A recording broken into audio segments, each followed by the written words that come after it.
Hello and welcome to the People Do That podcast. On this podcast, we're going to talk to people that do epic shit with their lives. These are people that are good at life. We will talk to life coaches, sports broadcasters, fitness experts, Marine special ops, and even someone who became a doctor after the age of 50. Because you know what? People do that. People do that? People do that.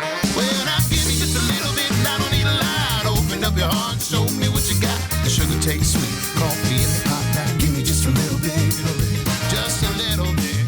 Give me just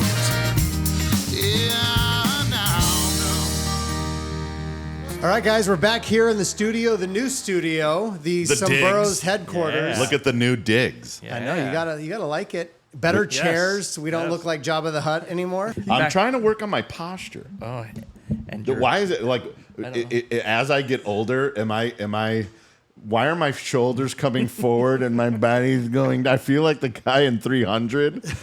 you're They're coming up the mountain, sir. I feel myself constantly having to do this. If only you had a friend that had a yoga studio, and then you could go and straighten that back out. What are they going to do? Tell me to put my shoulders back?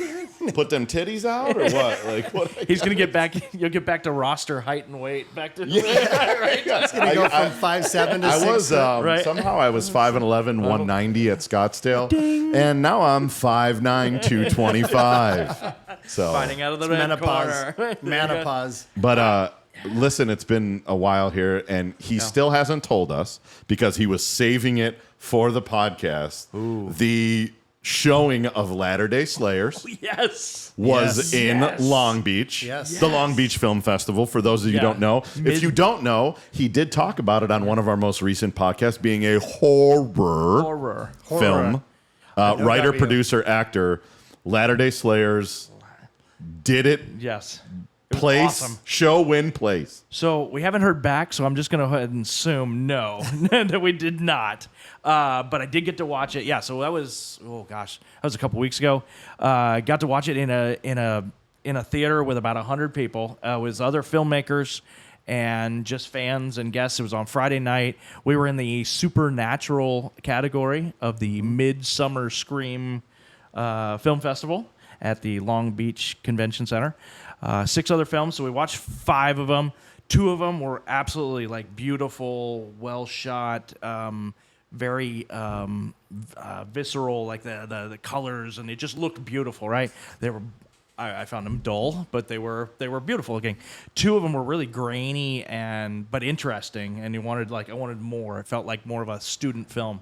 And then ours, being that we had vampires and some werewolves in there, I guess we got lumped into the supernatural, was the only one that had some humor to it. But the fun, the most enjoyable part was like listening to the crowd actually react at times where they were supposed to react. That is so cool. And I'm sitting next to, Billy Koenig, the director, was sitting behind me with his family, and I know he was looking. I was sitting next to his mom, and she was laughing at everything, and she's in it, and she got a couple of good responses, and it was just really a cool.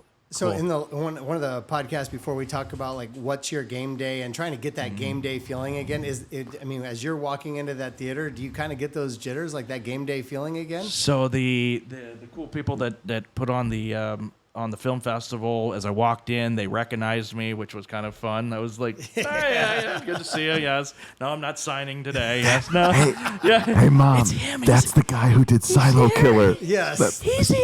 There was a lot of whispers of that for sure. No, it was awesome. And they're great people. They had us last year, and so that was fun. But to sit and listen to it, it was like, my heart was racing a little bit. JJ and Jackson were with me. So that was cool. They had seen it at outdoor screening that we had at Billy's house earlier in the spring, but they had not seen it in the theater, and so to hear all the reactions to it, it was cool. It was fun. Awesome. It was fun. So we've been in 6 festivals. We did find out we were in another one, but it got canceled due to the writers' strike. But we did win an award for that one. So nice. If you're for the one that got canceled, We got an award for it, but they got canceled. They had their judges already judge everything. Oh, they did? Yeah, and They just didn't have the show. I was going to just say, didn't have the showing. there's a little self-deprecation. They didn't show the film. We won. We won. It was canceled. Won another one. Have you guys entered it into the Catalina wine mixer? Oh, that would be outstanding. Yeah. We only do 80s Billy Joel. Now take your skank looker wife and get the fuck out of here. What was he? Writing checks and breaking necks or something? Yeah. I want to make bank, bro. I want to cash checks and snap net. Yeah. Well, you better, Brennan. Well, I think this is a good time to tell our listeners, if you're enjoying the show, the People Do That podcast, to subscribe and to follow so that we can get some future updates on maybe a possible screening this fall of Latter-day Slayers somewhere in the East Valley. Maybe a few of our lucky subscribers would get picked to attend. Investors. Maybe Possibly you. Yeah. No, but if you're keeping track at home, that's 6 festivals, 2 awards. All right. Congratulations, They called those Brian 33%. That's pretty good. Not and bad. those, and when you see like the art house films, those little awards that are on the posters and stuff, those are called laurels. We have 6 laurels on our poster. Congratulations. Pretty cool. So pretty cool. So the good news is our guest out here, who's an esteemed scholar, probably hears us in here acting like fucking idiots right now. So Fools. He's like, we should probably bring him in. Well, Why we did could I- ask him if Brian's going to win more awards or less. Does he get a better percentage than 33% win rate? Is he gonna go like Johnny Carson on us and it's an update? Tim, who do we got coming We in got today? Tom Tell him. McMullan, the astrologer, coming in soon, locked and loaded. Here we go. Let's go. Awesome. Okay, fellas, I'm super jacked to introduce Tom McMullan. Tom has been a professional astrologer for over 33 years and takes a psychological and spiritual approach to his horoscope analysis. His educational background consists of collegiate studies in clinical psychology, parapsychology, human services, and personal counseling. He is now a public personality and works close with world-renowned medium Alison Dubois. I have personally gone to see Tom several times over the last few years, and aside from having my mind blown with insights into my personal life, past lives, and relationship, he is a trusted advisor to me and my family when we have a big life decision to make. I can't wait to take a deep dive into astrology with my good friend, Tom McMullan. What's up, Tom? Oh, hey, Tim. How are you? Great. How are you? And hi, Nick and Brian. Hey. Hi. Is this the first time that you're going public with this information? That I've gone to an astrologer? Yeah, I mean, I knew, but did you know? I didn't know. I didn't know. Yeah. Well, he likes me more than he likes Well, you. of course, so. yes. We established that earlier Well, episodes. he's the most progressed out of the 3 of you, apparently. So, Yes, he's evolved. We're trying. We're here. Is We're this? open. Let's set the foundation. How before we get into this amazing profile of Tom, how did you come about meeting him? Some of our good friends, Glenn and Tina Beatty, who are very successful, very worldly people, and I look up to very much. And they just it was at a party, of course, or a get-together. We're having drinks. They're telling me about Tom, and I just happened to be kind of at a crossroads in my life, and I'm like, I'm going to go talk to this guy. I texted him. You go to his house. You send him your birth date, the time you were born, and the city you were born, and then you show up, and you just get your shoes blown off with just facts. So some of these people are going to be listening on Apple, some on Spotify, some will be watching us on Yes. YouTube. But Sorry if you're watching. yes, but because now when we get into this practice, right, which I know nothing about, Yes. like literally nothing. Right. Give me the scene. Like I think of like there's incense and like a curtain or like Yes. you know like the movie stuff. Yes. Give us the scene. Let's visualize what it looks like. So Tom has a crystal ball. And, no, I actually do. He's like Yes. a serape on. I do it for the exact reason you said, because somebody's going to expect that. And so I'm not woo-woo at all. None of that exists. It's my office. My office is in my home. And it's just anybody's office, like yours or any of yours. Yeah. And I did that because a long time ago I worked in crystal, and there was a crystal ball, and I go, oh, I got to have that. And so then I just put it out on my desk, and no one says anything. They don't say anything. I don't either. I looked at that crystal ball like, that's where the real shit happens. He's not even using that for me. It's the 8 ball. You shake it. Did you see him No. Did you see him when you started talking, like he kind of side eyes, like, oh shit, Oh, yes. and then you're like, he looked at the ball. What does that mean? He looked at the ball. I never look at the ball. Okay. No, I mean, from my perspective, the first time you walk in, it was at his old house. He's at a new house now, which I've also been to. But it was a guest house, and he greets you at the door. I had no idea what to expect, what he looks like, anything. And I had just texted him the information, and that's it. And I walked in the first time with Julie because we came together, but only one of us went at a time. And his first words were, Julie, you're just as beautiful as I knew you were going to be. And I don't think you say that to all the women that walk through, but he knew something about her, which was Give me amazing. a pen. Give me a pen. I'm writing that down. It's a good pickup line. And then you go in, you sit down. It just looks like a normal office. He's got his chart out, and he just starts talking. And what I liked, and we'll get into this in a little bit, is like he kind of gives you a little bit of history about astrology and what we're talking about, Age of Enlightenment that we're in, which I find so fascinating.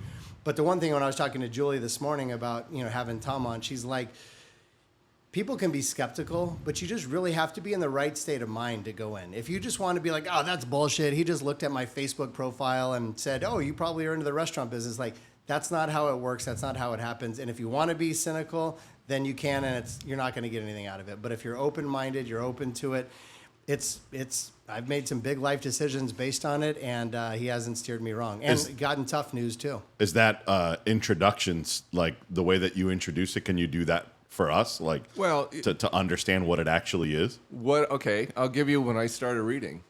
What I'm going to do is I'm going to tell you what you brought into this life from your past life experience and the issues you're going to bring back in again to work on. Because when we come into a life, we bring with us an unconscious memory of what we were going through in our past. These are the karmic issues.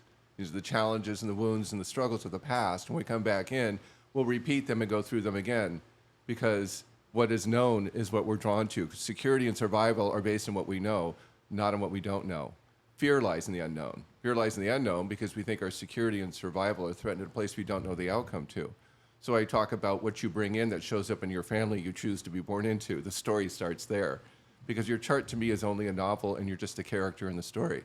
And so I tell you what this character is doing, what they're feeling, what they're thinking, their experiences, everything they're going to go through. I don't give you the prediction of the outcome of the character. You're the character. I give you a consciousness to the unconscious dynamic of where you've been, where you are now, and where you're trying to get to.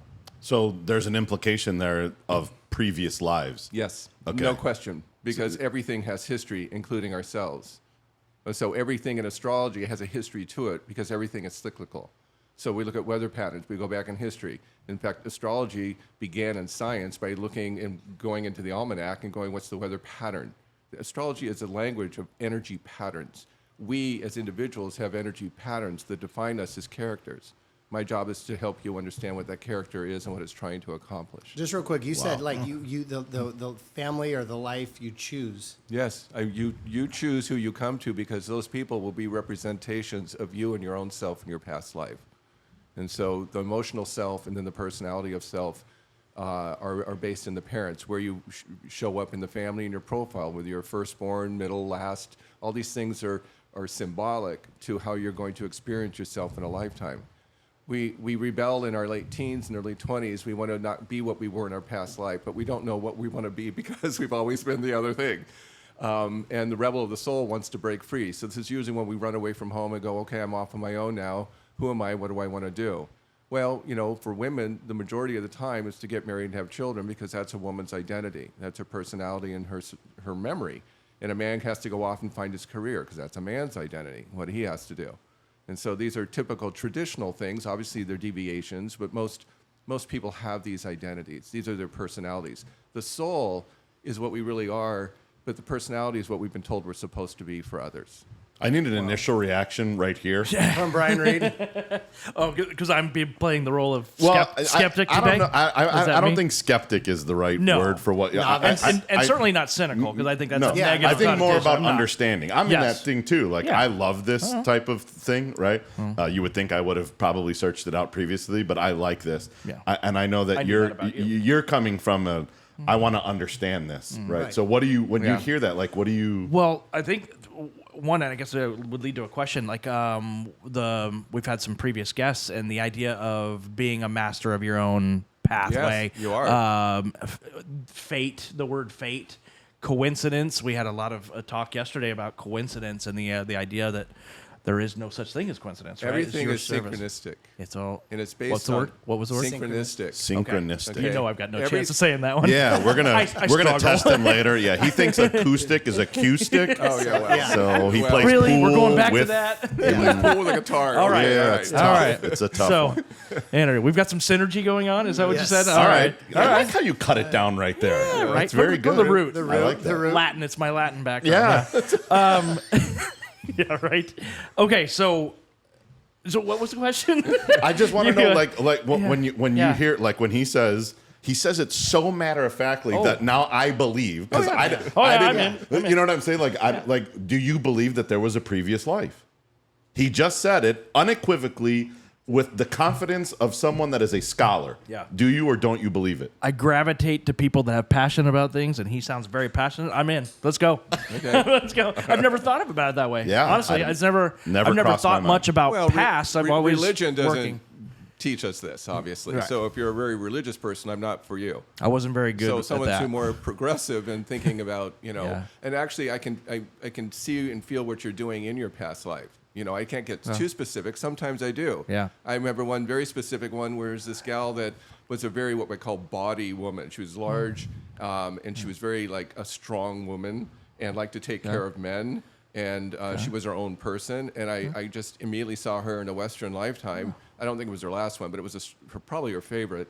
And she owned a brothel. And she took care of the men and she took care of the women, but she ran the whole thing. Okay. And I work with this woman, and she takes over and runs everything, whether you like it or not. And I told her this when I did her reading, and she said, that's funny, because when I was in my early 20s, I wanted to own a strip club. Wow. Wow. So it Okay. usually comes about somehow, because what we're doing is what we know and we've been doing before, especially when we were young. So the point is to free ourselves from the things we've always done and to take risks in our life. But we fear the unknown. And that means change is inevitable in every lifetime. We're here to add on. So there's two perceptions of change. One is we feel it's happening to us, like we have no choice or power in it. And we felt that way for a long time. For a long time, we didn't have choice and power because all the systems controlled us. The religions, the societal positions, the genders said this is how you're supposed to live your life. But then there's this other part that says, you know what, this isn't working for me the way I'm doing it. I'm not happy in my life. I'm not enjoying my life. I'm not being me in my life. And so when we come to those conclusions, the other choice is to take risks and go into the unknown and see how you change your story.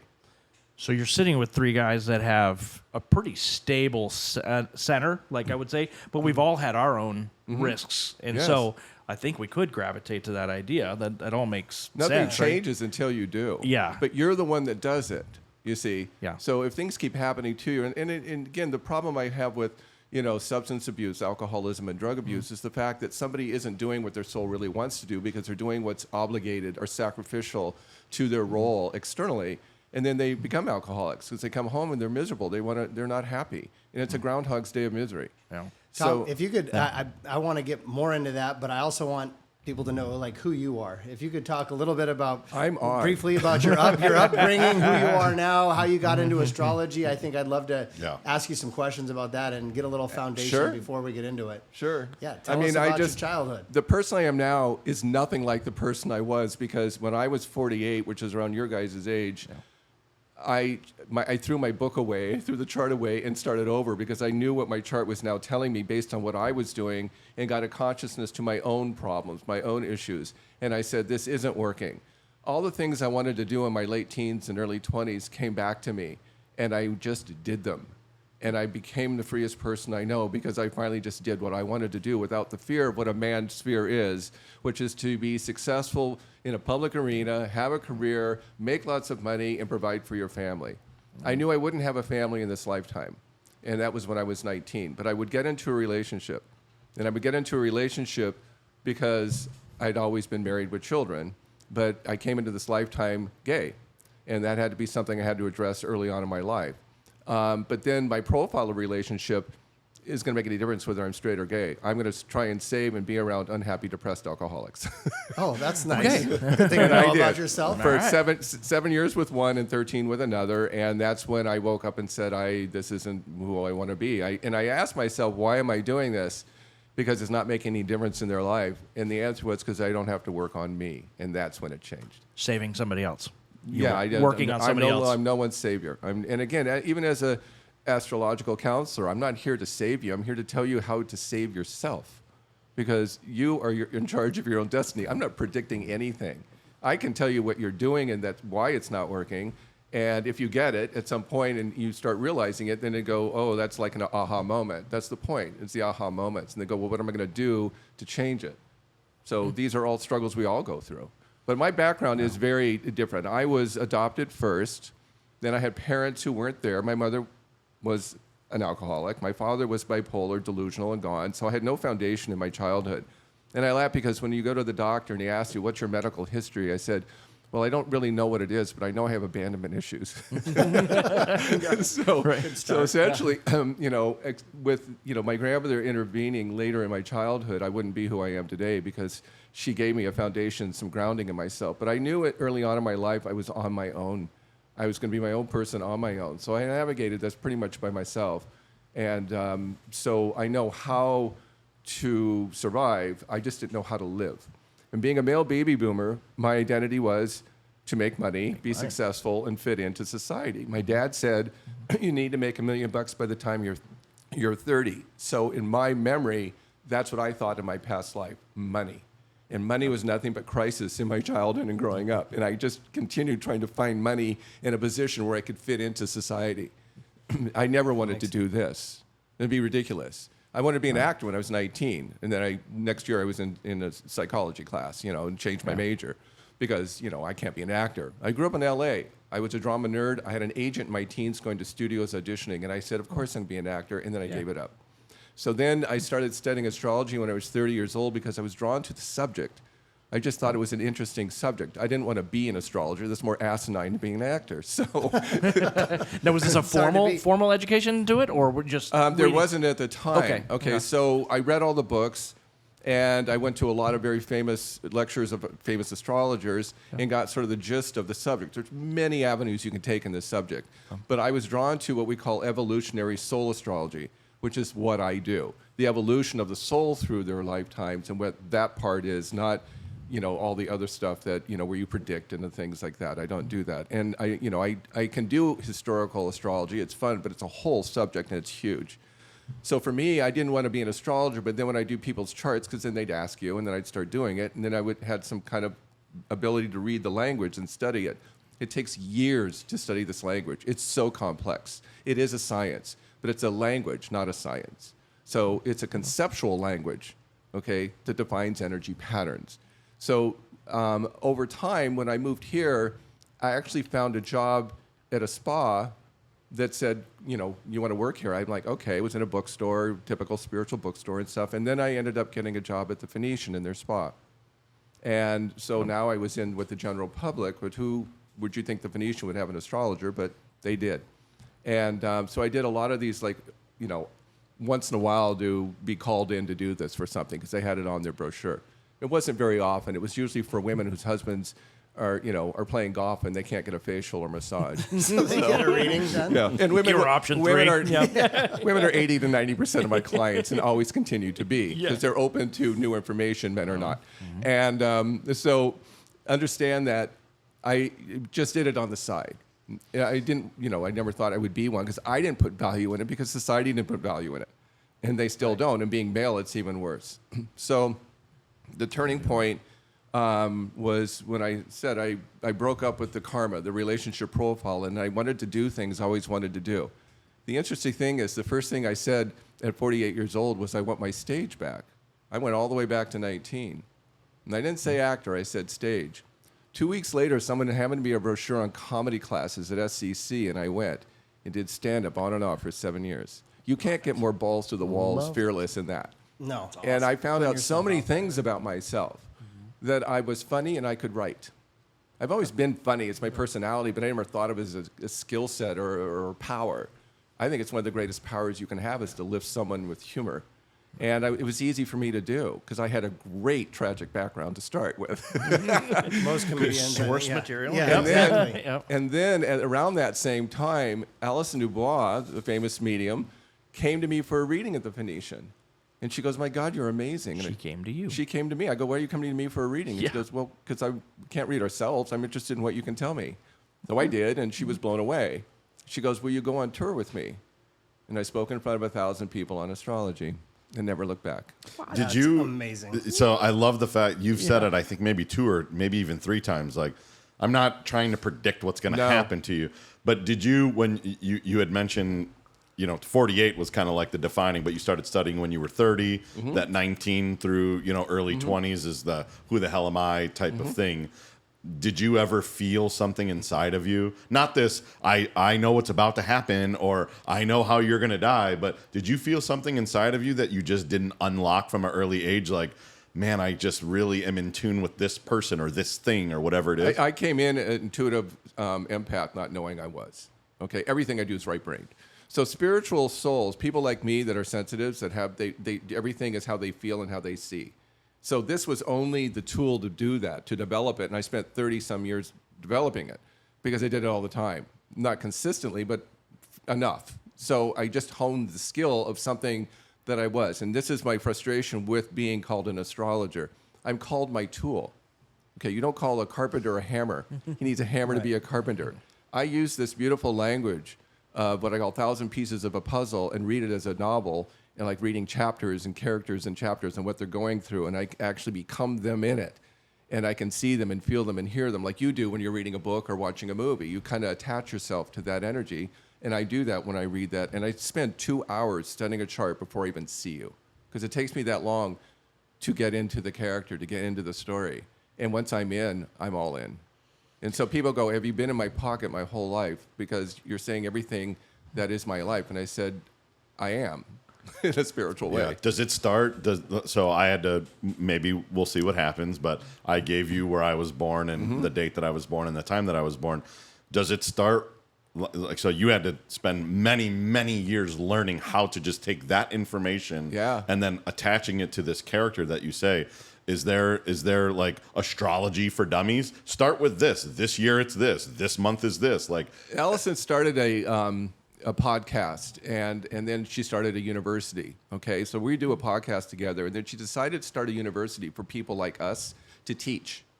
So she has herself is teaching mediumship. She asked me to teach a class on astrology. Then she's got someone that's a healer in psychic healer, and then another gal who does what we call white witch stuff, like the potions and the oils and things like that. Witch of the West, It's not voodoo stuff. It's just like earth magic, essentially. And I didn't want to teach the class because it's extraordinarily difficult to teach this subject. I just did the basics, and it's like you have to learn the basics. And the basics. And then what I do, the evolutionary part, the soul part, that's a whole nother class. I haven't done it yet because it's going to take them so long to learn the subject. So, I need them to get on top of reading all the symbols as pieces first. One thing that I found fascinating is you mentioned it, and I don't remember if it's the age of Aquarius or age of Enlightenment, those things, but you were saying how things are different now. Like it used to be like if you live in a kingdom and you're king and they say go fight, you just do it. You have loyalty to that. If it's a religion, your religion is what it's all about. It doesn't mean, it doesn't matter what you want. If your religion says people just would follow blindly, but things are changing now. Is that right? Oh, yeah. But see, now you're talking about an age. This is the age of us collectively. So we've been under what we call the age of Pisces for 2,000 years, and that age lasts a very long time. And so we go back to dogma itself because the church ruled everything. Okay, it was the umbrella of our personality. Our personality is the externalization of self. The umbrella is religion. Then where you're born, the societal dynamic, the culture of which you're born in, and the rules of that part of your world, and then the gender you are. As a woman is to be serving men and her family and her children, and the men are out there providing. And this is so funny because when a man comes home, and you ladies will love this, when a man comes home from work, he's put money in the bank and food on the table. He's basically done. This is why a guy can come home and watch sports and have 4 beers, because he's done. Now, a woman, she's never done because she's serving everybody else. It's how her husband turns out, how her children turn out, how the family is, and she's multitasking because there are multiple people she's responsible for. So it's 24/7. She's the last to eat, the last to sleep, and so they're very different identities, and that's why the 80% of the women I do readings for, or 80% are women, I say, what do you want? Do you know what their answer would be? No. What do you mean, what do I want? Oh. You understand? Mm-hmm. Yeah. You see? And Sure. even Not used to men, that. even in your case, it's like you've been taught to be warriors. You've been taught, you're all in sports, you know, it's like warriors and win. You're definitely a warrior spirit there next. So you've got a lot of military past. I don't know if that's good or bad yet. We'll find out We're later. gonna find out later. I'm Usually excited. a lot of them are the most damaged because of what they've had experience on the battlefield. But a warrior male is out for himself to survive because that's what we're taught. You go into the military, you're given rules, discipline, structure, and then you're thrown out in a battlefield to survive. You may have, comrades, but they're all doing the same thing. And so that's the survival instinct. They're the biggest survival instinct of everything's up to me. When they come out of the military, there's a lot of problems because then they become control freaks because now, it's like, no, we have to do it the way I do it because my actual survival depends that I'm in charge, you see. So, that's a profile. But but men are looking for, like I was, looking for their careers, their social acceptance. And, I spent 20 years of my life trying to fit in, or my adult life. And I laughed when I realized when I graduated from school of I don't care what other people think, that I'm a gay astrologer. What the hell was I thinking? And so with guys, when I talk to guys, and like, straight guys like you, or just regular guys in the real world, and they don't understand what I do, and they just completely discount it like it's a bunch of crap. So when I lecture and I have men in the audience, the first thing I do is I address the men and say, I know you guys think what I do is a bunch of crap, and your wives and girlfriends dragged you here. But let me tell you something. If I made $1 million a year doing this, you'd all take classes from me tomorrow. And that is the truth. If this were valued at that level, that men find value and their worth and their esteem is in the things where you're very successful with lots of money, and that's the male culture. And so the irony for me is that I make very good money and I'm very recognized for my work, and I don't do it for either of those reasons. It's why I never stop working. Yeah. You mentioned that umbrella of religion.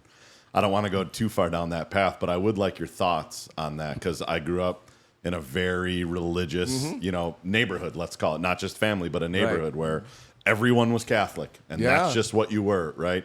And it seems to me that everyone that I grew up with no longer goes to Catholic church and no longer is Catholic. Right. So that goes with the evolution of after church started breaking up.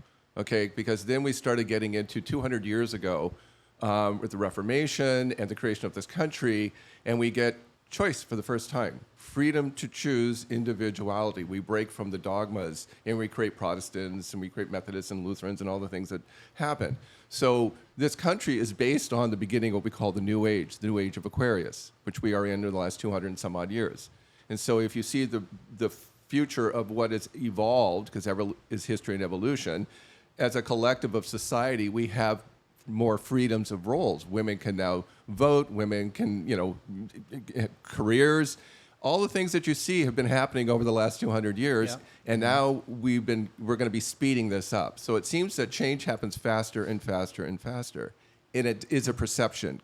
But in reality, it's a perception because we're creating it based on the time frame. It's that we're going into a very new shift of time that begins. It's just started to begin. It goes into the next 200 years, because the last 200 years have all been earth energy. So it was building industries and money and capital and oil and all the things that are very earth driven. And we're going into the air signs, and starting with Aquarius, with Brian as your sign, which is all science, medicine, and technology. Take all your money out of anything earth and put it all into science, medicine, and technology, because that's where we're headed. Yeah. So what's the general sentiment around, like, I don't know how many astrologers there are, but there's you, there's Dubois, no one else. and that's it. Are they typically religious? Are they not religious? No. Don't believe in. Is there a God? Is there like we consider it what I call sort of a spirit energy. We're spirits. We're not. We don't. I mean, we believe in that everything is eternal. There's no end, beginning, and end. There's just eternal energy. Like, there was a woman I did a reading for years ago, and she had a business called Spiritual Solutions. And I laughed out loud. And she goes, "Why are you laughing?" And I said, "Because you solved the problem." I said, "Spirit isn't finite. It's infinite. We never end. When we pass away, we don't end. We just change where we are in whatever dimension it is or whatever. We're just energy. My job is to read energy. I don't judge anybody in my readings. Who am I to judge? You're the judge. You're in charge of your destiny. I'm just telling you what your energy is and what your spirit and your soul really want versus the dogma of what's obligated, expected, survival instincts of what you've been told you have no choice."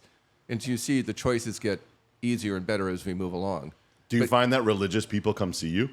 I've had, well, thanks to Tim, I had a Mormon couple come to me a couple of weeks ago that was very challenging for the man. Because he came in not knowing what he was getting, and I unloaded what I do on him, and he bolted out of there like he couldn't wait to get out of a dentist chair. It was like, oh my God, His wife came the next day, and she was more understanding and getting, because women take in information different than men. Because when it's like what I'm doing, it's like a foreign language. It's like, I don't know what you're talking about. You're talking about feelings. What? I can't. You're talking about emotion. Hold on with your feelings. We were talking about Tom a few weekends ago, and someone said, and that couple was there, and we were saying, like, people are like, I don't want to go because what if he says something bad? And like, that is a fear of people. Like, I don't want to, like, is Tom going to say like the day that I'm going to die? That's the classic. Or whatever. But what's interesting is, he might, because I know that we have a mutual friend who I won't say her name, and she went to you years ago, and the gist of it that she took out of it is there's going to be a lot of loss in your life coming up, and career, different things, and within 5 years, she had lost her home to a foreclosure. This was in like 2010, so I guess it was longer than that ago. Her marriage, she got divorced, like everything that he said was going to happen. So there was a little bit of a prediction in there then. Well, but she was she picked that to go through. Okay. Yeah. She, her journey was, at this time, these things will happen because the chart says you're going to have to go through this at some point. Yeah. And there's, like, when I had a very powerful, we call aspect on my chart when I went through the 47, 48 year period of my life. It was huge. And I knew what it was, and then it was, because it goes back to my childhood, it goes back to my mother, it goes back to my upbringing. And so the whole thing was all of a sudden aware to me. The unconscious, subconscious was just right in front of me. I was with my mother in my relationship, an unhappy, depressed alcoholic who I couldn't save. So, and I realized I couldn't stop her, and I wasn't going to stop this person either. And now she's probably one of the happiest people on this planet. Like, her life was turned upside down, and those, not prediction, whatever it was, that energy was true. And now she's out on the other side of it, remarried, happier than ever, amazing spouse, amazing life. And it's just, and maybe they don't all end up like that, but it was cool to see. Well, yeah. So that's like, he used to, Tom, you said a few times chart. Yeah. Like, and then you've said the characters, and you're just reading this kind of script of the characters. But chart's a navigational device. Right. So that's what I'm saying is like, so do you see the beginning and the end of the chart? Like, do you? No, you do. Okay. You're the one that's going to determine how, when and where and how you go through the karmic signatures of when you're ready. So I help people get ready early. So when I did a reading the other day for a 23-year-old, I love getting them at that age because I want to help them. She's already in her karma in her relationship. It's not a good one. And so she's engaged, and I'm like, okay, this is what it's always been like. This is what you can expect because this is what the profile of the person is that you've always been with, and blah, blah, blah, the whole thing. And so it kind of upset her because she's engaged, So I said, okay, I'm not going to tell you not to do it. I don't judge. I just say what the character in the story is about, you see. And so, and again, it's in terms of judgment, I say in my readings, I'm not going to judge this character. I'm not the character. I'm with you in it, but I'm not judging you. You're judging you for some reason. Now you have to be the one that says, I can't keep doing this. And again, then it comes to change and fear.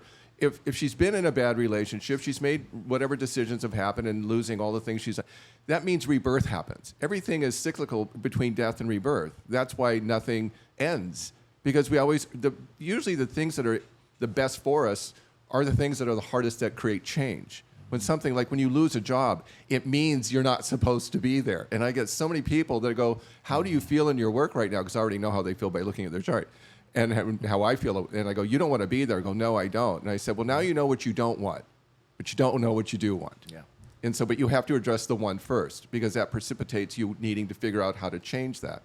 And so, and then what you want has to feel good. It has to feel like you. This is like me breathing. We have been taught that value is based in what's hard. That's completely opposite of what I believe. I think the thing that you do, like breathing, should be the most valuable thing you have. And that's why I didn't value me as an astrologer, and I didn't charge hardly anything for it, because it was like, I don't think it has any value. Well, I do now. Yeah. And it does. I got to do 20 years of therapy in an hour for $350. all from like doing odd jobs at the Phoenician or whatever you were doing to going like, hey, we're gonna throw this on the brochure. You good? Yeah, I'm good. Yep. All right. So you've mentioned a couple times your age when you made this change. You mentioned the younger girl. Is there an age limit? I've done 80-some-year-old women. I did one at the Boulders once, and she was in her 80s, and I knew she was getting ready to leave.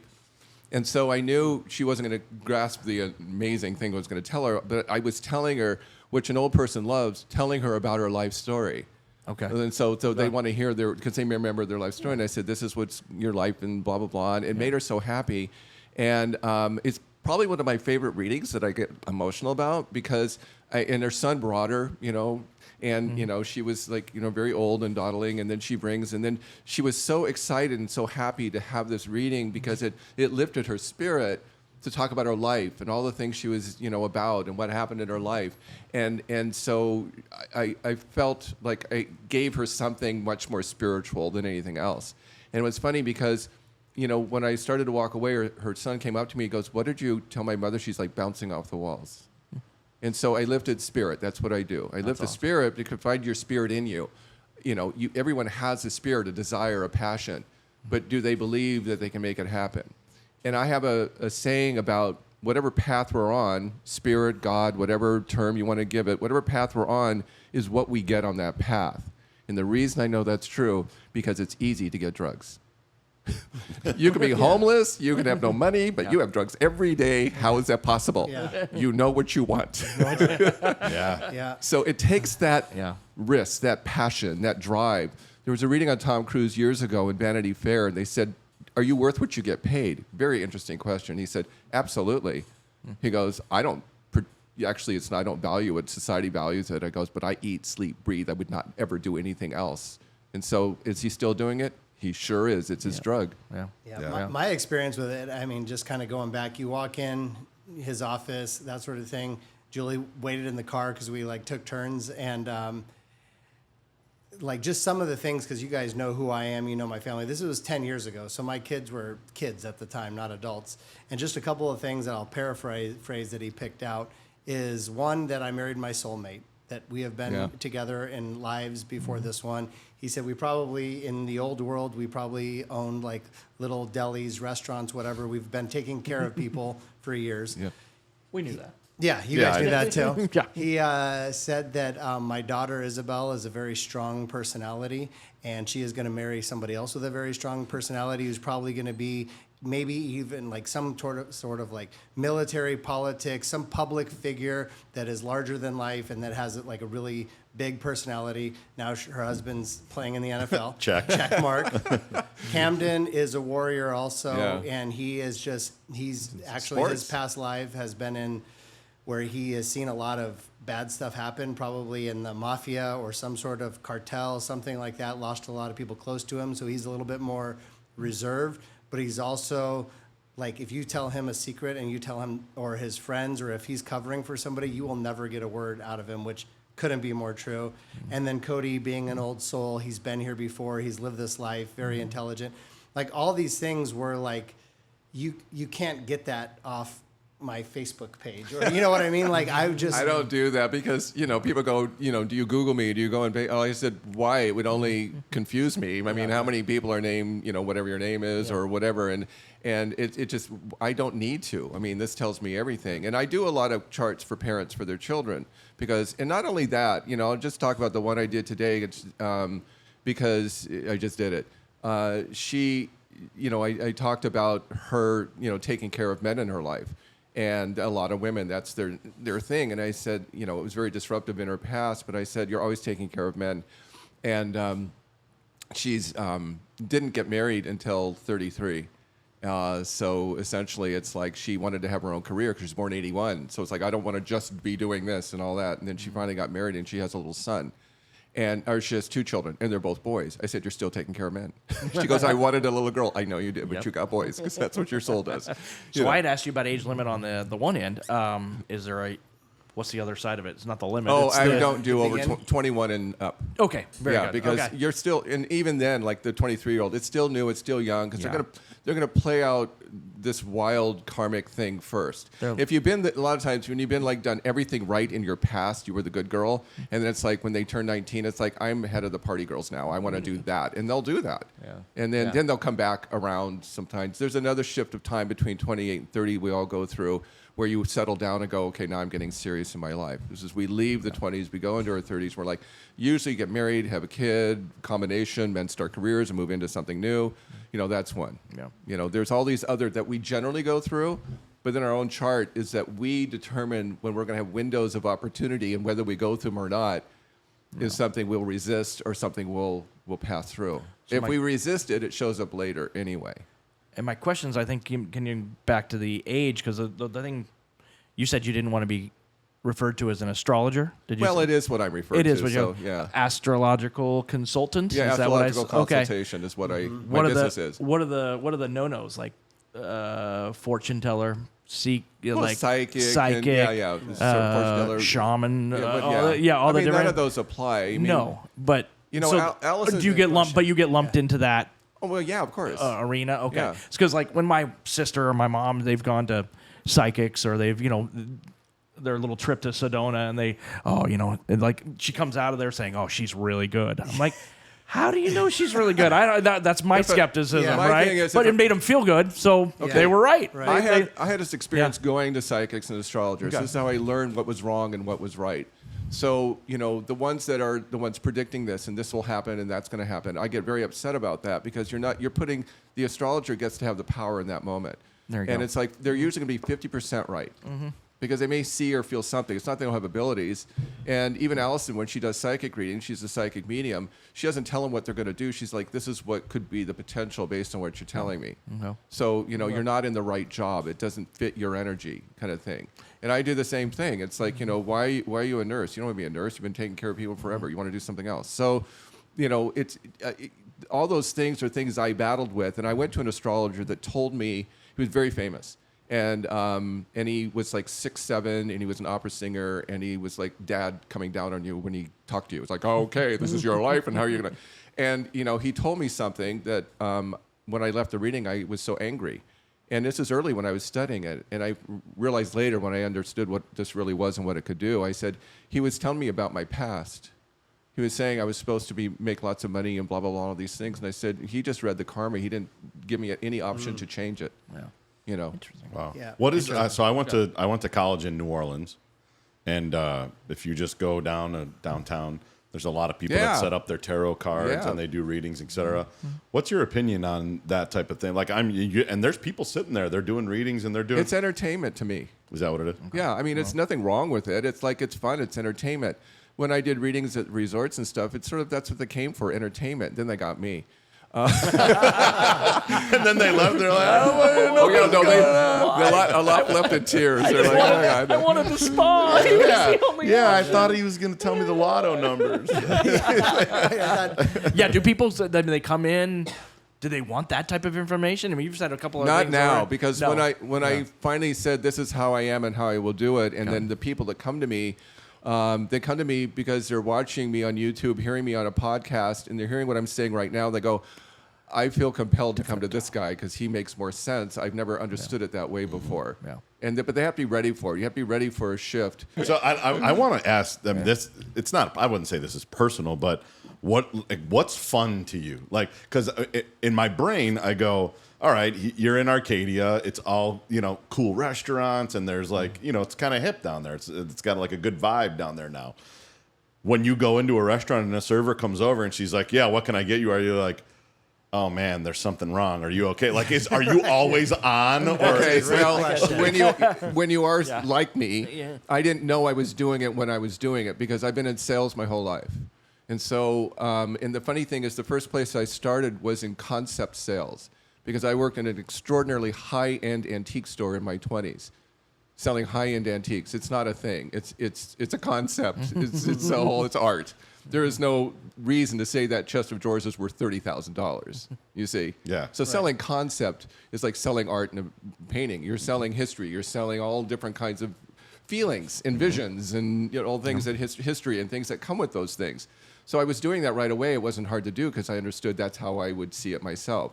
I have a degree in design. Okay. So all spiritualists usually have a very strong artistic pull.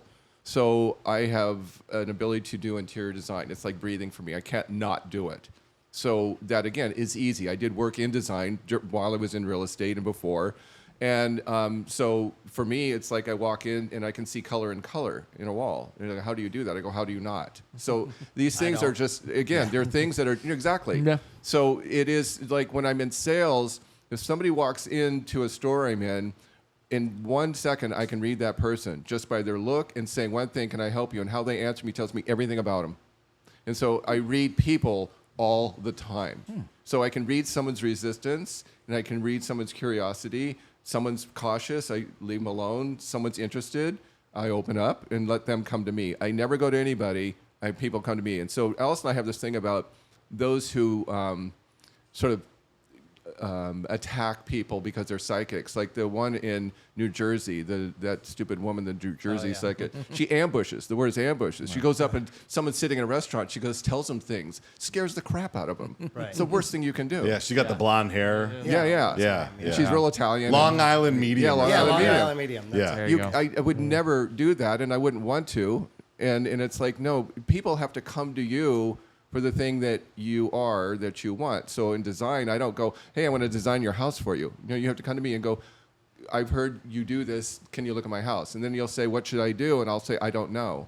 But I will stare at the walls for hours until it tells me what it wants to be. But what about like when you're just at the grocery store and you get like a bad energy from someone? Is your brain just switched the entire time? Like you're walking by and getting an apple and going like, man, I hope they can really get over that. Like, you're just putting like apples in a bag. Don't touch the lid. No, because it's like, how are you not who you are at all times? But, well, I mean, there's levels of being who I am and how I can regulate it, if you will. I have very strong borders and boundaries. So I, keep a distance because of it. I'm acutely aware. All intuitives are extraordinarily aware because you have to be observant in order to be able to read and feel something.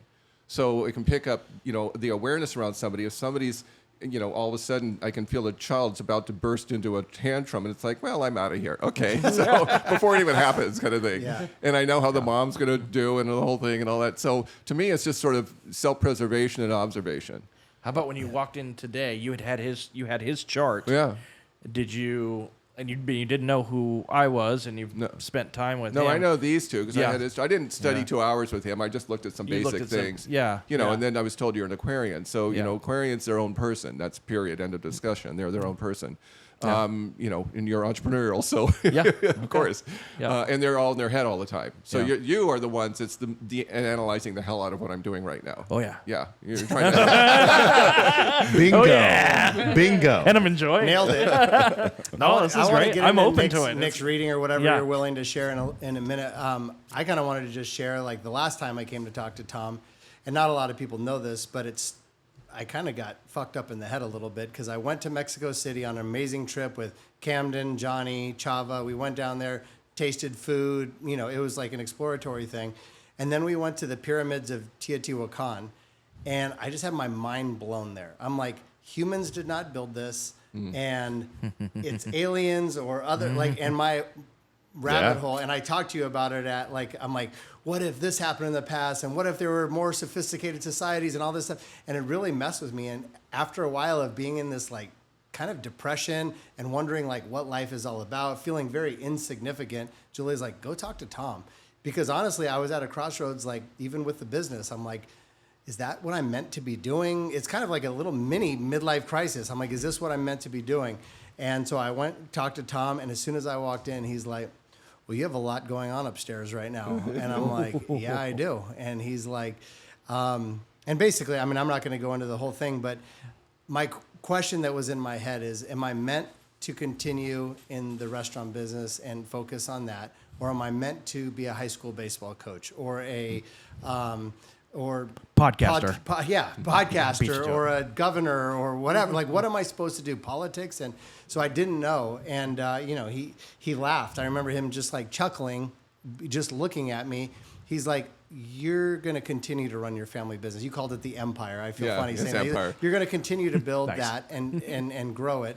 But you're going to find outlets where you can express yourself and the side of you that is artistic and a speaker. And, you're going to do that. And I'm just like, oh, that sounds like really, that's how this really happened. interesting. I was going to say, the lunch where you pitched this was probably shortly thereafter. It was probably, and I didn't have any podcast in my mind. It was probably about 4 months after where I got the podcast idea. And we were actually doing the podcast. And then I thought back to what Tom had said. And I'm like, wait a minute. This is I'm exactly doing what he said that is I might do. The other thing too is that he runs the whole business. He's got his dad's influence. It's running the whole empire kind of thing. And so the burden, the responsibility is karma for him. And so I said, well, you're done with it now. You've got it to where it is. Now you're going to mentor others you're going to teach them how to do this so you can free yourself to do other things, but you'll always be in charge of the empire. But you want to empower others. You're here to empower others because you're a warrior soul. Warrior souls come in, they want to empower others and teach them how to be warriors. Let's get into Nick. Yeah, go ahead. Do you have to look, like, is that chart something you like look at or tell us about Nick. Well, he's a Taurus, so he's self-sufficient, and that's their thing. He's very strong-willed, more strong-willed than most, because being a warrior soul, he has to be in control for one, and so everybody depends on him. He's got a strong responsibility. And he does it in his work. He does it in his personal life, his family, everything else. He's that dad. And again, you can just when I heard him speak, it didn't surprise me at all because he's got this warrior like Viking voice, but yet I said he would be really good at media for that reason. But then again, the artistic side of him is media. So, and then and also I was teasing him because I didn't know this, but I said, you like food a lot because it's a Taurus thing anyway, but I got the sense that he really likes food. And then he goes, oh yeah, I'm on the Food Network and doing this kind of thing. I'm like, of course you are. So it's... it's not that hard to tell. No. You like food. Hey. No. Tina's husband loves food and he's like half the size of us. So, but understand that it is you combine the two things. That if you could do the perfect job, I think that would be your sole job. Check mark, yeah. Yeah. So never mentioned that. You're putting media with the thing that you're passionate about, and you're a very creative soul. But the problem is because you're so creative, it doesn't know how to funnel itself, what direction really to go into. So sales is easy because you're helping other people get what they need or whatever. So 100%. You said that exact thing, I think, 100%. on the last podcast. Yes. It's education. That's all it is. Yeah. So you yourself are an educator of whatever. It doesn't matter what the form is. And when I talk about all the things that our soul wants, the form is never important. Money is never important. Money is only a resource for what we really want to do. So you ask, what do I want to do if I'm not doing my work? Travel. So my moon, my emotional needs are in Sagittarius, which is the wandering soul, the spiritual soul, the one that wants to go off and travel and see the world or whatever. And so, I don't do enough of it because I have a very strong sense of responsibility to my work. I'm always 2 or 3 months booked out, and I want to get to my people because it's a calling. It's not a career. But when I'm not, and I put time for myself off to somewhere I'm going to go. You're talking about me right now. No, me. Oh, you're talking about, okay. Yeah. I was going to say, because I'm kind of like that too. Yeah. Well, that's the entrepreneurial spirit of you. Like when because your responsibility is too extreme. So the other part of you is to want to escape. Aquarius like to go off into the world away from people. They're really not great around people. So people annoy the crap out I've been of them. telling people that for years. I don't like people. They keep coming to me. And my wife is Aquarius, and I think you guys speak the same language. Yeah. Yes, it's that's true. why we've always got along very well. I understand. So her. that dinner was fun. Here's the dishes. Well, See you guys. I love dishes. Nobody talks to me. Nobody wants to do dishes. But they also are good in groups. They tend to want to lead the group, So, because they're leader profiles, like you would be. All of you men are leader profiles. So, and you're a Libra like me, Tim. Yeah. So Librans are perfect. That's what I thought. Well, the reason I get to say that. Oh, here we go. Yeah, here we go. No, I'm the astrologer. I get to determine. All right, it's on the chart. All No right. predictions. Yes. Librans are warrior souls in a different way because Aries and Libra are opposites, but they're both warriors. Aries is out for itself, and Libra is the warrior for justice for others. Okay, so they're all about fairness and justice. And so when something's not that's the Libra child. When something's not fair, that's the first thing you hear. That's not fair. That's not fair. So if you've got a little younger brother and the older brother gets to do something you can't, it's like, but that's not fair. And they have to learn that no, you're not there yet. Or if you're but adults, they're pleasers, and they have an aesthetic. Both are aesthetics. Aries is aesthetic for itself, its image, and Libra is an aesthetic for its social graces and its social. They're both great dressers and concerned about their looks and all that kind of stuff because they have an aesthetic. We finally got one wrong. Yeah. He definitely has an It's a aesthetic. hand-me-down from my dad, actually. He's as concerned about the design of that restaurant chain than he is as much anything else. So, yes, because he will go in and go, this doesn't look right away. And that's something he just sees. Again, it's a Libra tendency. You have an aesthetic that's off. We straighten crooked pictures wherever we go. So It annoys the shit out of people, too, when Yeah. I do that. But yeah, we're neat freaks.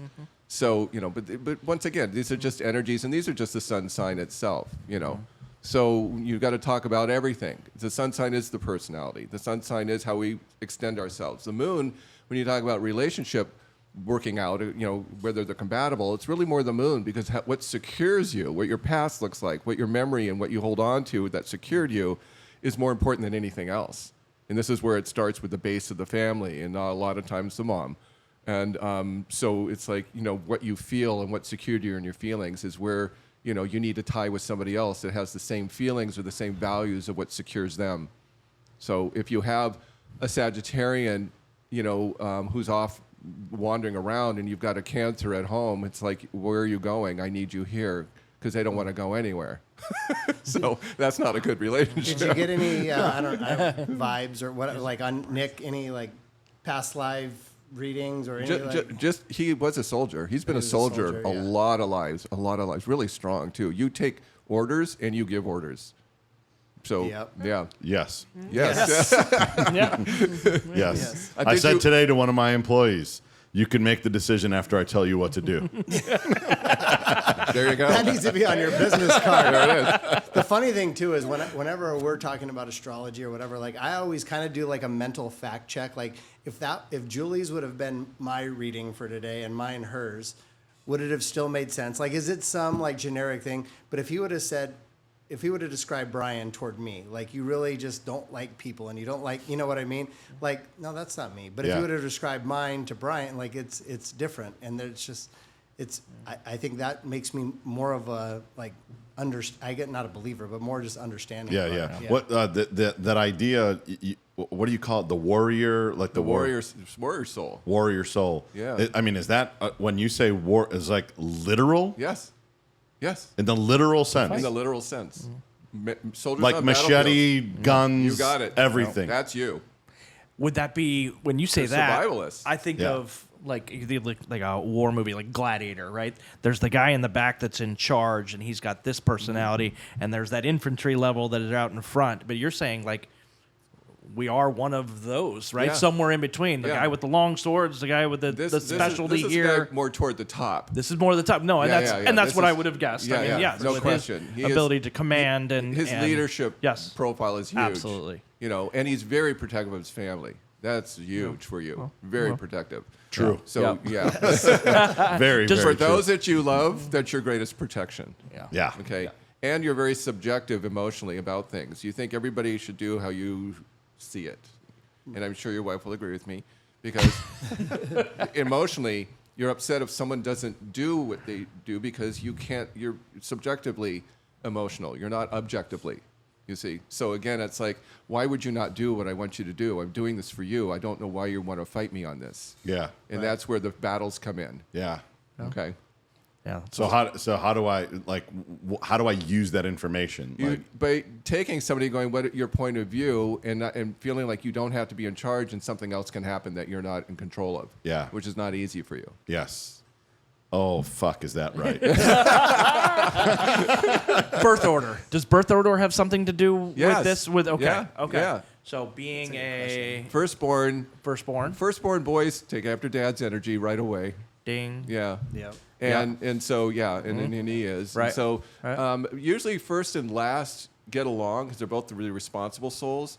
If there's a big gap, like one's like 5 or 7 years later, and it's like the oops baby, they're their own Ding. person. They're their own person. That's me. They're not That's related to the rest of them. They're going off the grid of the rest of the family and doing their own, which is Yeah, my sister's 17 years older than me. My brother's 15, and my other brother's 13. There you go. And then Yeah. I was oops, yeah. yeah. So you're your own person. Yeah. Are you but- sure your parents weren't like at 48? Like, you know what, honey? Let's have one more. Are you sure you were an oops? They weren't just like, you know what? Yeah, I'm pretty sure it was a vacation. Yeah. There might have been some Canadian club involved. Sorry, Dad. But, yeah. It's Catholic, remember? Yeah. There was definitely cocktails. But that controlling everything, it's interesting, Tom, because like when my family gets together, it's at my house, Yes. in my backyard, Exactly and I'm the my one point. cooking, and it's like, Exactly. for the game, everyone's coming to my house, and here's what time, and here's Okay. what we're doing, and So it's your moon's in Leo, and Leo is the most subjective, and it's emotional for you. So it's extremely more important for you emotionally that people do what you want. So when I get a Leo sun or a Leo moon, as little boys, first you never grow up; they're always little boys, and so it is like, okay, everyone's going to do, and this is a word, so, okay, get all my little platoon soldiers in line, and everyone's going to do what I need you to do. You've been to one of his parties. Yes. Robert, take this outside and cook. Wiser, go sit over there. Go Yes. get up and eat. It's getting cold. Yes. get off the It's supposed to shed. be eaten at 98 degrees. Now get your ass up. Yeah. Yeah. Yeah. And you have the booming voice to go along with Right. it. So, Yeah. He's gonna. people do it. Caden's gonna have to lower this one because it's the first time I ever raised my voice. But. You're fucking Thor over here, I swear to God. Oh, God, now his head's getting so... Oh, never mind. Tim, could you get my hammer, please? It's just an energy. You picked it up Right? immediately. Yeah. Yeah. Oh, my God. Enough about Tim. Say something else that happened to you. Enough about me. What do you think of me? Oh, wow. Poor Danielle, when you get home tonight, you're going to be like, you know who I am, right? Like, I'm calling the shots. I'm Thor, basically, with my Viking Yeah, voice. and she'll be like reading her iPad. And she'll go, "You just keep thinking that." Yeah, sure, yeah. Swiping her Good, page. Nick, I'll good. be like, "I told her." But I want you to understand, but I tell you that it's not a judgment. It just is what it is. So what I love about being an astrologer, especially when I'm breaking down family dynamics and those in it, it's like that's how they're going to be, okay? So if you're a timid person and you're a control freak yourself or whatever that looks like, that'll be a challenge. So it's understanding, like, when I had the woman today I did the reading for, she had an Aries sun, and I said, well, he's off doing his thing. He's taking all the risks, scaring you to death. He's 7, and he's like, God knows what he's doing next. Oh, my God, yes, that's exactly what he's doing. And I said, then you have a little Taurus, and it goes, their brothers will not get along because that Aries will barge into that Taurus room and start playing with its stuff and and the Taurus will scream and yell because they don't want their stuff touched. Don't touch my stuff. So that's going to be a contrast between those two boys. The younger one's 5 and the older 7. But the Aries is off. It's already athletic. It's already going off and taking risks. And the Taurus is, I said, your Taurus will love music. And he goes, oh, yeah, he loves music. And I said, that's another thing of Taurus is music. Wow. So, Did you find that some people, when they hear that, like he just told you it is what it is, and that's your personality? Yeah. But we've all known that from... Yeah, it's not a but big we've secret. never heard it put that But the thing is, matter-of-factly, right? Don't judge it. It is No. what it is. A person isn't going to change their personality because that is their Do personality. you have people that try to change that, though? I They hear tried. what you say. I tried. It never worked. Did you, like, when you heard some of the things that he said, did you try to change some of those things? Or did you just, like... It's not changing your personality. It's changing your choices and decisions. Yeah. Okay, Okay. there That's you go. what I did. There you I go. It was remember- kind of Okay. more to me, it was more guidance, like this is kind of like where your energy is telling you to go, and it was more confirmation to me because I was feeling that, but I think the expectations of the world start guiding you sometime, and you get away from like kind of what you're true to, and Yeah. so it's good for me. It's good to reconnect with him and kind of just be reminded, like maybe what my soul is actually telling me to do. Yeah. Like when you hear this stuff, do you have pushback from that? Or you're like, well, I don't want to always be the guy that hosts the party. I don't want to be. Well, yeah. No. I do want to host the party because I feel responsible that if no one's going to do it, to keep my family tight and keep the people around me tight and keep smiles on their faces. Yep. And the reality is, from South Chicago, the way that you do that is through sports and food. Right. Right. And there's the cultural. Yeah. So that's the cultural. But I think, maybe not lessons, not the right word, but being more aware that my way isn't the only way. Exactly. I believe I've been doing a lot better job of that since my son started his business. Right. And it's like, I want to go do this and do that and do this. And sometimes I do, right? But other times it's like, hey, that's interesting. Let's see. But it goes to that Chinese proverb. Like, I mean, it's a long proverb, but the son thinks that everything that happens, right? The famine comes through or the bugs come through and eat the radishes at the farm. And the son comes in and says to the dad, it's over. Our life is over. We'll have no more money. The radishes are gone. And the dad says, I can't call it. Right. I don't know if that's the end. Right. Right. Yeah. Right. And so then the next day, like a horse comes down off the mountain, and the son says, "Great news, Dad! We got a horse. Now we can plow the fields and And he goes, "I can't call it. I don't know if we're back, or not." And that just keeps going and going and going. And so for me, it's like, it's not the end. Nothing is the end. It's just a means to the next thing. Right. And it's going to be, it's going to kind of go like this. And sometimes it's going to get fucked up. And sometimes it's going to be okay. And sometimes it's going to be great. But how you react to those things exactly right. and how you go forward in those things is what I'm trying to just breathe through. That's it. And go, let this happen. It's okay. Right? That's when you become free. I can't call it because I don't know. That's the nature of freedom. Yeah. To feel like I don't have to be in charge because there's somebody in a higher place that is in charge trying to help us. Yeah. Okay, but we don't listen, we don't hear it, we don't trust because we don't listen to ourselves. Because I feel that higher power comes through us in the soul. The soul knows these things already and it has to learn them. But I'm going to tell everyone that's a parent here, once your kids are 19, 20, 21, you're done. It's hard to tell moms, but you're done. And the couple that I did the reading for, the Mormon couple, they're 52, and their kids are off being very successful and fine. And they're in I said, you're in an existential crisis because you don't know how to do anything other than what you just did in the last so years. Yeah. And they what don't do we know. Do now? They have no idea what they want or who they are now. Right. And which is a great midlife crisis to have. But for them, because their roles have been so defined specifically, and they did everything exactly like that, and now the kids are gone. And so, because when we hit our 20s, we are on our own. Our family, our parents, the people we chose, our teachers to tell us what it was, what it looked like. And if your son says, well, I'm going to do this and try that, and it's like you have all kinds of opinions based on your own subjective experiences and say, well, let me control you and tell you how to do it. And he's like, no, I want to find my own way or whatever. Yeah. He has to find his own way. We're all going to find our karma on our own eventually.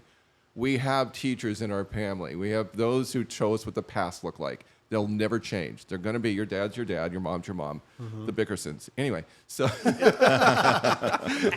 yes, and so they're very strong personalities. They are, and so which I love.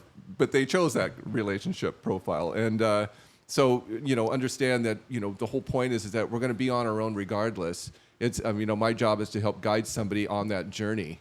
That's trying to figure out themselves, separate from what was told to them or what their desire is. Most people don't know what their desire is.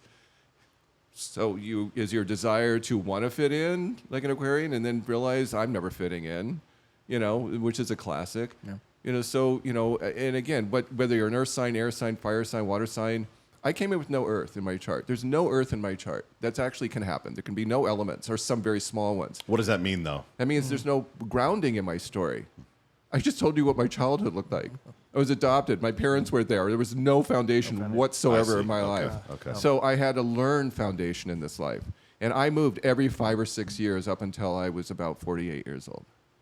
And then I stopped and lived someplace for 18 years and stayed in a relationship for 20 that I'm still in. I've grounded myself finally because I found me in my life, not trying to look for it anywhere else. And so I took risks and trusted my spirit and see where it would take me, and this is where I am. Do you feel? Sorry, Tim. No, go do ahead. you feel? I've been traveling for work for a very long time. I know the East Coast, the South, Sure. the Midwest. Like I'm pretty adept. I played baseball in the Northeast. I played baseball in the South. Been traveling all over for work for many years. Do you think the acceptance of kind of this path and, you know, the fact that you're done, like you did your job, hopefully you did it well and they go on to be successful. Is it regional? Because for me, coming from Chicago in the Midwest, it was like, that's the way you do it. You got to get a job. You got to be a carpenter, you know, whatever. And then in California, is it more free? Or like the people that you meet, is it different based on the culture where they grew up? Culture is always an influence as much as religion. So culture, family traditions, all the things are all there to show you what it was. And so if you're a free spirit, but you've got a very traditional background that you need to be married and have kids and have a job 9 to 5, how many people I've done readings for, men and women, it's like, you can't sit behind a desk, honey. And she's like, no, I cannot. You know, then why are you sitting behind a desk? Because you're miserable. And so you need to know that that's your nature, is to be a nomad, to be someone that wants to go from one thing to another. And that they will. There's nothing wrong with that. I mean, the fact that I did many different things was me discovering that I get bored easily and I want to try different things, but I wasn't being me in it. I was just doing, surviving and doing and making money or whatever that looked like. To me now, you know, I'm grounded in myself because this is all I do, but I still want to travel. I still want to go and learn more and study more or whatever it looks like. And my thing is that everybody has powers. And I was a little boy who wanted powers. What little boy doesn't want to put a cape on and jump off of furniture like I did when I was a little boy? And that goes for men and women. So all comic books, all superheroes. I love X-Men. I love, you know, all the stuff. And I found out I have 3. Over the course of my life, looking back and understanding I have 3 powers. One is I can see color in color. That's a power. What does that mean? It means I can see color in color, like design-wise. You can't see it because you're colorblind. Most men are colorblind. There's I see gray. There's Many colors inside of there, yes. There is? It says gray, but it's just, how many shades of gray do you think there are? 50. Yeah, That was a setup. That was a total Did you setup. say something about the Taurus is sex, eat, sleep? What was? Yeah. Repeat. Actually, I think that was before the mics were on. What did you say the Taurus wants again? Eat, sleep, sex, repeat. All right, there you go. Yeah. So Kaden, make sure that makes it in. your power is food, cooking. That's a power. It's your joy. It's your passion. It's the thing that you want to do, and you want to give it to us. This is a power you have. I do. Okay, my second one was that I can make people laugh. One of my favorite powers, because I can lift spirit. Because I can take something that's tragic and make it funny. So the first joke I ever wrote, my father was bipolar, but it was only the manic side. Hell, we just thought he was ambitious. Okay? Great joke. So to take perspective, because I'm observational, is to take something and turn it into something else and take the heaviness and the weight out of it. It's a survival skill I've always had. Then I just give it to people by making, when I read their charts, I laugh through all of them because, like, you see it. It's like, oh my God, this sounds so stupid when you say it out loud. Yeah, it kind of does, because it's awareness. All right? The third is my superpower, what I do in my work, that I can become a person in a story. I can feel them, I can see them, and I can help them find their power. Their power. And people say, how do you do this? That's amazing. Don't ever stop doing this. And I'm like, why would I? I have a superpower. Why would I not want to use it? How do you recommend anyone that's listening, us in the room, our producers that are sitting over there, how do you recommend people tap into what those superpowers are? By listening to what your desire is, what you do that's like, I've always wanted to do that, and develop it. It takes focus. In this subject, whether it's the art world or the esoteric world, how many directions can I go in? Can I be a tarot reader? Can I be a numerologist? Can I do all that? Because those people, they'll do them all, and I didn't. I only did this one thing. And so I'm really good at it because I focused and disciplined on one thing. Tennis was the other thing. The only 2 things I did that I committed in my life and disciplined were those 2 things, and I'm great at both of them, okay? So with you talking about doing another thing in your life about, well, I'm going to try, this, I'm going to be a musician, try a musician, then I'm going to want to be an actor, then I'm going to be a writer. You got to find the thing, the form. You just have to develop the form that suits you, and will you be successful? Well, I always laugh because the most successful people are a lot of the artists.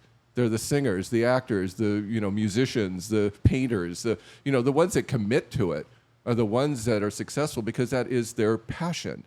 And it doesn't matter what the form is. It's the one that search, and your passion and your development of it is what you're trying to give us, your truth, to something that we would value.